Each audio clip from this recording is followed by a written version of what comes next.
ఈరోజు ఆంధ్రప్రదేశ్ విద్యా మనోవిజ్ఞాన శాస్త్రం డిఎస్ఎస్జిడి టెక్స్ట్ బుక్లోని 4వ పాఠానికి సంబంధించిన ముఖ్యాంశాలు చూద్దాం. 4వ పాఠం మూర్తి మొత్తం. ఇందులో 190 నుంచి 194 నుంచి 196 పేజీ వరకు ఆల్రెడీ మనం మనోవిశ్లేషణ సిద్ధాంతం గురించి స్టార్ట్ చేసాం కదా. దానిలో మూర్తిమత్వ నిర్మాణం చలన శక్తి గురించి చూద్దాం. ఇందులో ఇడ్ లేదా చిత్తు లేదా ఇది మనిషి మనసులోని అచేతన వ్యవస్థలో ఉంటుంది. ఏది మనిషి మనసులోని అచేతన వ్యవస్థలో ఉంటుందంటే ఇడ్డు. అచిత్తు లేదా ఇడ్డు అనేది మనిషి మనసులోని అచేతన వ్యవస్థలో ఉంటుంది. నైతిక విలువలు పాటించినటువంటిది ఇడ్డు. ఇది మనిషికి సహజమైన ప్రవృత్తి. మనిషికి సహజమైన ప్రవృత్తి ఏంటంటే ఇడ్డు లేదా అచిత్తు. ఆనందం, తృప్తి, కోరికలు, అవసరాలు తీరడం మాత్రమే చూసుకునే స్వార్థ భావన కలిగినటువంటిది అచిత్తు లేదా ఇడ్డు. ఆనందం, తృప్తి, కోరికలు, అవసరాలు తీరడం మాత్రమే చూసుకునే స్వార్థ భావన కలిగినటువంటిది అచిత్తు లేదా ఇడ్డు. ఇది పుట్టుకతో వచ్చే సహజసిద్ధమైన గుణాలు సహజాతం అనేది ఇడ్డు. జంతువాంఛలు, దౌర్జన్యశీలాలకి మొదలైన వాటికి ఇది నిలయం.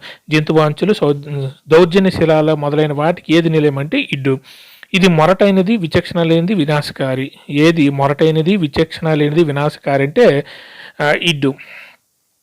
ఇది ఆనంద సూత్రాన్ని పాటిస్తుంది. ఏది ఆనంద సూత్రాన్ని పాటిస్తుంది అంటే ఇడ్ అనేది ఆనంద సూత్రాన్ని పాటిస్తుంది. తర్వాత ఇగో లేదా అహం. ఇది అనుభవాల ద్వారా, శిక్షణ ద్వారా అచిత్తులోని భాగం అహంగా రూపొందుతుంది. ఇది అనుభవాల ద్వారా, శిక్షణ ద్వారా అచిత్తులోని భాగం అహంగా మారుతుంది. అనుభవాల ద్వారా, శిక్షణ ద్వారా అచిత్ అనేది అహంగా మారుతుంది. ఇడ్డు కోరికలను పరిస్థితులకు అనుగుణంగా మారుతుంది. ఇడ్డు కోరికలను పరిస్థితులకు అనుగుణంగా సాధిస్తుంది. ఈ అహం అనేది ఇడ్డు యొక్క కోరికలను పరిస్థితులకు అనుగుణంగా సాధిస్తుంది. ఇగో వ్యక్తి ఉనికిని రూపొందిస్తుంది. వ్యక్తి యొక్క ఉనికిని రూపొందించేది ఏంటంటే ఇగో. వ్యక్తి యొక్క ఉనికిని రూపొందించేది ఇగో. అనైతిక ఆలోచనలు కట్టడి చేసి వాస్తవాలను గ్రహించి సమయానుకూలంగా తెలివిగా నిర్ణయాలు తీసుకుంటారు. ఇందులో అనైతిక ఆలోచనలు కట్టడి చేసి వాస్తవాలను గ్రహించి సమయానుకూలంగా తెలివిగా నిర్ణయాలు తీసుకుంటారు. ఇది వాస్తవిక సూత్రం ఆధారంగా పనిచేస్తుంది. అది ఆనంద సూత్రం, ఇది అహం అనేది వాస్తవిక సూత్రం ఆధారంగా పనిచేస్తుంది. తర్వాత సూపర్ ఈగో లేదా ఆద్యహం. సూపర్ ఈగో ఇది ఇగోని పర్యవేక్షిస్తుంది. ఇగోని పర్యవేక్షించేది ఏంటంటే సూపర్ ఈగో. నీతిని బోధిస్తుంది. ఇది వ్యక్తి అంతరాత్మ. వ్యక్తి యొక్క అంతరాత్మ ఏంటంటే ఈగో కాదు, సూపర్ ఈగో. దాన్ని ఏంటంటే ఆద్యం లేదా సూపర్ ఈగో అంటాము. నీతిని బోధిస్తుంది, అది వాస్తవాన్ని తెలియజేస్తుంది. ఇది నోతిని బోధిస్తుంది, సూపర్ ఈగో. ఇది ఈగోని పర్యవేక్షిస్తుంది. ఈగోని పర్యవేక్షించేది ఏంటంటే సూపర్ ఈగో లేదా ఆద్యం. శిశువు తల్లిదండ్రులతో, స్నేహితులతో, పాఠశాలలో, సమాజంలో జరిపే చర్యల వల్ల వికసిస్తుంది. ఏది శిశువు తల్లిదండ్రులతో, స్నేహితులతో, పాఠశాలలో, సమాజంలో జరిపే చర్యల వల్ల వికసిస్తుందంటే సూపర్ ఈగో. పూర్తిగా నైతిక సామాజిక విలువలను పాటిస్తుంది సూపర్ ఈగో.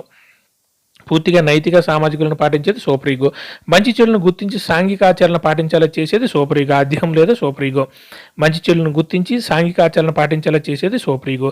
ఇది ఆదర్శ సూత్రం లేదా నైతిక సూత్రంపై ఆధారపడి పనిచేస్తుంది. ఏది ఆదర్శ సూత్రం లేదా నైతిక సూత్రంపై ఆధారపడి పనిచేస్తుందంటే సూపర్ ఈగో. ఏది వాస్తవ సూత్రంపై ఆధారపడి పనిచేస్తుందంటే ఈగో. ఏది ఆనంద సూత్రాన్ని పనిచేస్తుందంటే సూత్రాన్ని పాటిస్తుందంటే ఇడ్డు.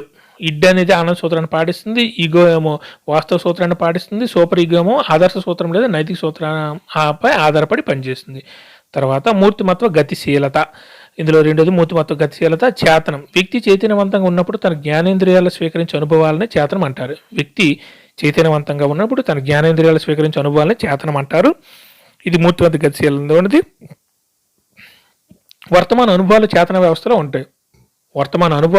వ్యవస్థలో ఉంటాయి.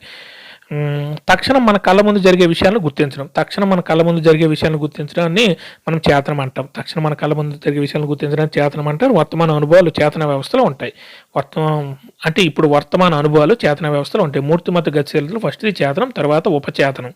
Sub conscious. ఇది మనసులో కొంచెం లోతులో ఉంటుంది. అనుభవాలను ఇక్కడ దాచుకుంటుంది. అనుభవాలను ఎక్కడ దాచుకుంటుందంటే సబ్ కాన్షియస్లో. అది కాన్షియస్ చేతనం, సబ్ కాన్షియస్ అంటే ఉపచేతనం. ఇంగ్లీష్ పదాలు మనకు బాగా అలవాటు కాబట్టి సబ్ కాన్షియస్, కాన్షియస్. ఇది మనసులో కొంచెం లోతులో ఉంటుంది, సబ్ కాన్షియస్ లేదా ఉపచేతనం. అనుభవాలను ఇక్కడ దాచుకుంటుంది. ఎక్కడ దాచుకుంటుంది? సబ్ కాన్షియస్లో. అవసరం ఉన్నప్పుడల్లా అనుభవాన్ని గుర్తు తెచ్చుకునే భాగం సబ్ కాన్షియస్. ఉదాహరణ, మనం మరిచిన అనుభవాలను కొద్ది ప్రయత్నం మీద చేతనావస్థలోకి తీసుకురావడం. తర్వాత అచేతనం, unconscious. Conscious, subconscious, unconscious, అచేతనం. అవసరం ఉన్న ఎంత ప్రయత్నం గుర్తుకురాని అనుభవాల విషయాలు అచేతనంలో ఉంటాయి. అవసరం ఉన్న ఎంత ప్రయత్నం గుర్తుకురాని అనుభవాల విషయాలు ఎక్కడ ఉంటాయంటే అచేతనంలో. సాధించలేని వాంఛలు, కోరికలు మొదలైన మనసులోని అచేతనంలోకి నెట్టివేయబడతాయి. ఉదాహరణ, చిన్ననాటి అనుభవాలు కొన్ని ఎంత ప్రయత్నించినా గుర్తుకురావు. చిన్ననాటి అనుభవాలు కొన్ని ఎంత ప్రయత్నించినా గుర్తుకురావు. సాధించలేని వాంఛలు, కోరికలు మొదలైనవి మనసులోని అచేతనంలోనికి నెట్టివేయబడతాయి. తర్వాత మనోలైంగిక వికాసం. ప్రతి శిశువులో కొంత మోతాదులో లైంగిక శక్తి ఉంటుంది. దీన్ని లిబిడో అంటారు. ప్రతి శిశువులో కొంత మోతాదులో లైంగిక శక్తి ఉంటుంది. దీన్ని ఏమంటారంటే లిబిడో అంటారు. ఈ మనోలైంగిక వికాసంలో మౌఖిక దశ 0 నుంచి 1 సంవత్సరం వరకు ఉంటుంది. నోరు కామోద్దీపన కేంద్రంగా పనిచేస్తుంది. మౌఖిక దశలో ఏది కామోద్దీపన కేంద్రంగా పనిచేస్తుందంటే మౌఖిక దశలో నోరు. ఇది మౌఖిక దశ కాలం ఏంటంటే 0 నుంచి 1 సంవత్సరం. తల్లిపాలు తాగుతున్నప్పుడు లైంగిక సహజాతం సంతృప్తి చెందుతుంది. ఈ దశలో పిల్లలు అందిన ప్రతి వస్తువు నోట్లో పెట్టుకుంటారు. ఈ దశలో అచిత్తు ఉంటుంది. ఏ దశలో అచిత్తు లేదా ఇడ్డు ఉంటుందంటే మౌఖిక దశలో. ఏ దశలో పిల్లలు అందిన ప్రతి వస్తువు నోట్లో పెట్టుకుంటారంటే మౌఖిక దశలో. తల్లిపాలు తాగుతున్నప్పుడు లైంగిక సహజాతం సంతృప్తి చెందుతుంది ఏ దశలో అంటే మౌఖిక దశలో. నోరు కామోద్దీపన కేంద్రం ఎక్కడ పనిచేస్తుందంటే మౌఖిక దశలో. మౌఖిక, ముఖం, నోరు. ఆసన దశ 2 నుంచి 3 సంవత్సరాలు. ఆసన దశ పాయువు కామోద్దీపన కేంద్రంగా పనిచేస్తుంది. ఆసన దశలో ఏది కామోద్దీపన కేంద్రంగా పనిచేస్తుందంటే పాయువు. మల విసర్జన ద్వారా లైంగిక సహజాతం తృప్తి చెందుతుంది. మల విసర్జన ద్వారా లైంగిక సహజాతం అనేది తృప్తి చెందుతుంది 2-3 సంవత్సరాల వరకు. ఈ దశలోనే అహం వికసిస్తుంది. అక్కడ ఇడు వికసిస్తుంది, ఇక్కడ ఇగో వికసిస్తుంది. ఇక్కడ ఆసన దశలో ఇగో వికసిస్తుంది. అహం ఆసన దశ 2-3 సంవత్సరాల కాలం ఇది. శిశువు తొలిసారికి అధికారాన్ని ఎదుర్కొనే దశగా చెప్తారు. శిశువు తొలిసారికి అధికారాన్ని ఎదుర్కొనే దశ ఆసన దశ. ఈ దశలో టాయిలెట్ ట్రైనింగ్ అవసరం. ఏ దశలో టాయిలెట్ ట్రైనింగ్ అవసరం అంటే ఆసన దశలో. 2 నుంచి 3 సంవత్సరాల వరకు ఉంటే ఆసన దశలో టాయిలెట్ ట్రైనింగ్ అనేది అవసరం. తర్వాత శిశ్న దశ 3 నుంచి 5 సంవత్సరాలు. జననేంద్రియాలు కామోద్దీపన కేంద్రాలు పనిచేస్తాయి.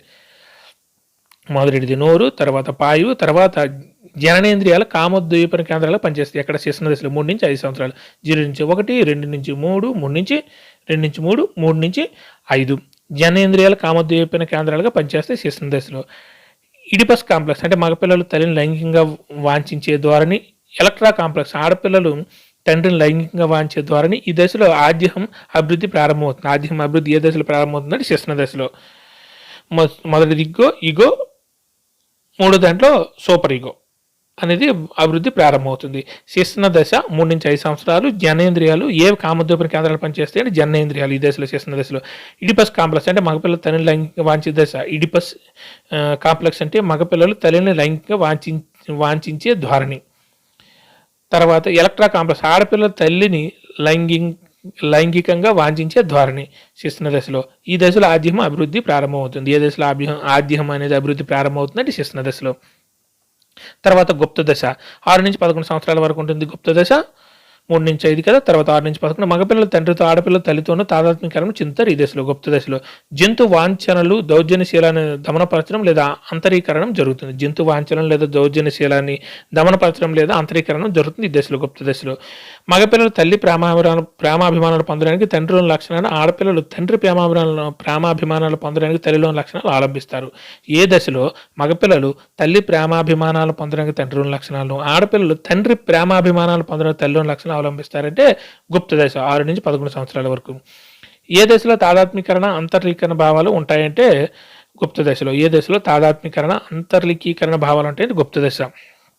తర్వాత జననాంగ దశ 11 నుంచి 12 సంవత్సరాల వరకు గౌణ లైంగిక లక్షణాలు కనబడతాయి ఇందులో. ఈ దశలో జనలైంగిక దశలో గౌణ లైంగిక లక్షణాలు అనేవి కనిపిస్తాయి. ఈ దశలో ఆడపిల్లలు మగపిల్లలు ఆడపిల్లల పట్ల లైంగిక ఆసక్తిని పెంపొందించుకుంటారు. 11 నుంచి 12 సంవత్సరాల మధ్యలో గౌణ లైంగిక లక్షణాలు కనబడతాయి జననాంగ దశలో.